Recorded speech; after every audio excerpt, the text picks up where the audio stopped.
Assalamualaikum warahmatullahi wabarakatuh.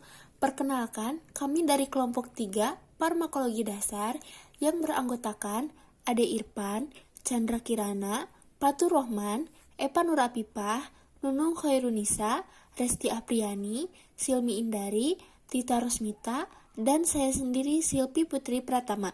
Di sini kami akan menyampaikan materi tentang farmakodinamika. Lalu, apa sih yang dimaksud dengan farmakodinamika itu?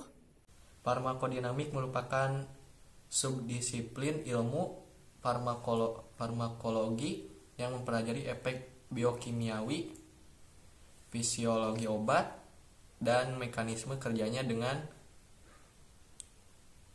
tujuan meneliti efek utama obat, mengetahui interaksi obat dengan sel, dan mengetahui respon yang terjadi.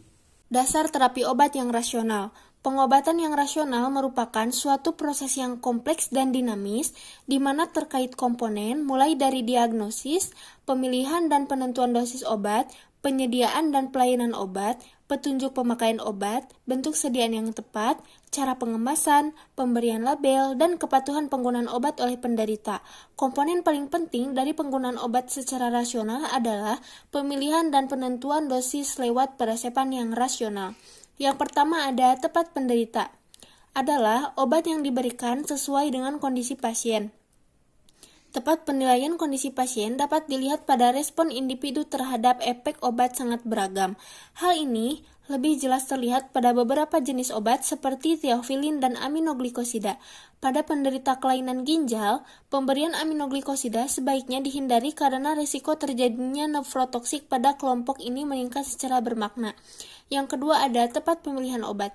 Keputusan untuk melakukan upaya terapi diambil setelah diagnosis ditegakkan dengan benar. Dengan demikian, obat yang dipilih harus memiliki efek terapi sesuai dengan spektrum penyakit. Kemudian ada tepat diagnosis. Penggunaan obat disebut rasional jika diberikan untuk diagnosis yang tepat. Diagnosis, jika tidak ditegakkan dengan benar, maka pemilihan obat akan terpaksa mengacu pada diagnosis yang keliru. Akibatnya, obat yang diberikan juga tidak akan sesuai dengan indikasi yang seharusnya. Kemudian ada tepat informasi. Informasi yang tepat dan benar dalam penggunaan obat sangat penting dalam menunjang keberhasilan terapi.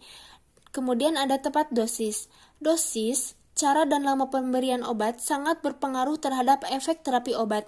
Pemberian dosis yang berlebihan, khususnya untuk obat yang dengan rentang terapi sempit, akan sangat beresiko timbulnya efek samping. Sebaliknya, dosis yang terlalu kecil tidak akan menjamin tercapainya kadar terapi yang diharapkan. Kemudian ada evaluasi. Nah, evaluasi penggunaan obat tujuannya adalah untuk mendapatkan gambaran dari pola penggunaan obat, membandingkan pola penggunaan obat pada periode waktu tertentu, memberikan saran untuk perbaikan penggunaan obat, dan memelihara pengaruh intervensi terhadap penggunaan obat. Dan yang terakhir ada tepat indikasi penyakit. Setiap obat memiliki spektrum terapi yang spesifik. Antibiotik misalnya diindikasikan untuk infeksi bakteri. Dengan demikian, pemberian obat ini hanya dianjurkan untuk pasien yang memberi gejala adanya infeksi bakteri. Mekanisme kerja obat. Yang pertama, interaksi obat reseptor.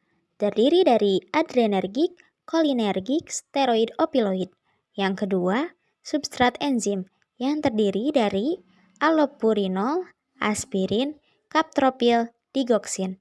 Yang ketiga, membuka menutup ion yang terdiri dari antagonis kalsium. Dan yang terakhir, merusak sistem sel yang terdiri dari antibiotik dan anti kanker. Efek terapeutik. 1. Terapi kausal, yaitu penyebab penyakit yang ditiadakan, atau pemusnahan kuman, virus, dan parasit.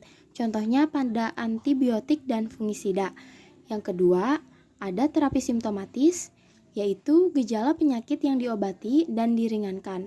Penyebab yang lebih mendalam tidak dipengaruhi, misalnya kerusakan organ atau saraf. Contohnya analgetik dan antihipertensi.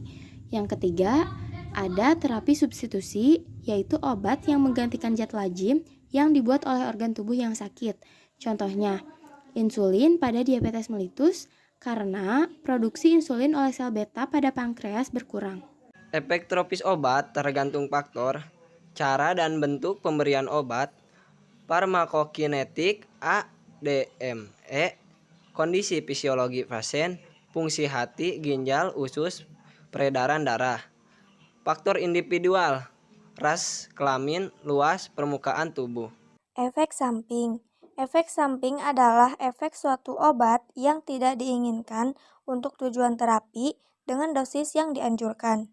Obat yang ideal adalah yang bekerja cepat, selektif, untuk tempat tertentu dan hanya berkhasiat terhadap penyakit tertentu tanpa aktivitas lain. Pada suatu saat, efek samping dapat sebagai efek utama. Sebagai contoh, di sini ada setosal, efek sampingnya mengencerkan darah yaitu merintangi penggumpalan trombosit, bermanfaat untuk prevensi sekunder infak otak atau jantung. Efek tambahan atau sekunder. Efek tambahan atau sekunder adalah efek tidak langsung akibat efek utama obat. Contohnya, seperti penggunaan antibiotika, spektrum luas atau penyistatik mengganggu bakteri usus yang memproduksi vitamin. Terjadi defisiensi vitamin, diberi vitamin B kompleks. 3. Iodisinkrasi. Efek abnormal dari obat terhadap seseorang disebabkan kelainan faktor genetik pada pasien yang bersangkutan. Contohnya, pengobatan malaria dengan primaquine atau pentaquine yang menyebabkan anemia hemolitik. 4. Alergi. Reaksi khusus antara antigen dari obat antibiotik tubuh. Umumnya, timbul pada dosis yang sangat kecil dan tidak dapat dikurangi dengan menurunkan dosis. Contoh zat alergen adalah penisilin topikal, makromolekul, heparin, dan vaksin. Obat dengan struktur kimia yang sama dapat terjadi alergi silang, misalnya penisilin dan sefalosporin. Gejala alergi yaitu demam, serangan asma, dan anemia aplatis. Efek toksik. Bila obat digunakan dalam dosis yang tinggi menunjukkan gejala toksik. Bila dosis dikurangi, efek toksik berkurang. Pembahasan toksikologi. Efek teratogen. Efek obat pada dosis terapeutik untuk ibu dapat mengakibatkan cacat pada janin. Contoh, thalidomid yaitu pocomelia, tetrasiklin mengganggu pertumbuhan tulang dan gigi. Interaksi obat terbagi menjadi 3 bagian, yaitu interaksi farmaseutik atau inkompatibilitas, 2. Interaksi farmakokinetik, 3.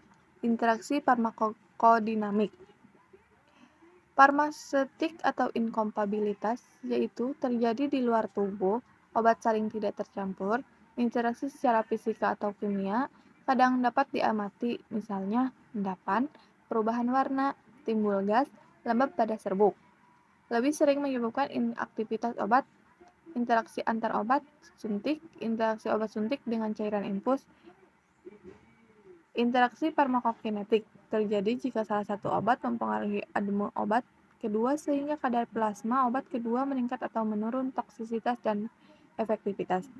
Farmakokinetik terbagi menjadi 4 bagian, yaitu interaksi dalam absorpsi, 2. Interaksi dalam distribusi, 3. Interaksi dalam metabolisme, 4. Interaksi dalam ekskresi. Sekian penyampaian materi dari kelompok kami, semoga bermanfaat dan dapat dipahami. Terima kasih. Wassalamualaikum warahmatullahi wabarakatuh.